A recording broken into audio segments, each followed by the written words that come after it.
Į Vilniaus Salomėjos Nėries vardo vidurinę mokyklą atvyko brangūs svečiai, stalo teniso Tarybų Sąjungos čempionai Bronė Balaišienė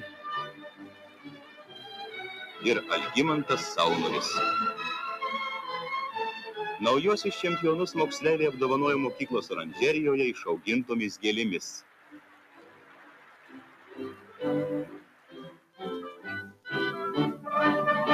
Triskart šį garbingą vardą pelnęs stalo tenisininkas Algimantas Saunoris papasakojo, kokiu atkakliu darbu ir kokiu dideliu pasišventimu buvo iškovota šį pergalė.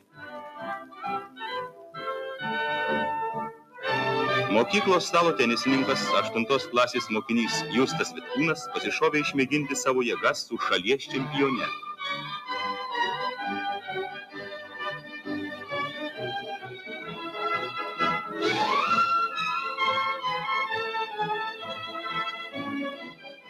Jaunasis spartakietis priverčia pasitempti savo bendraklubę.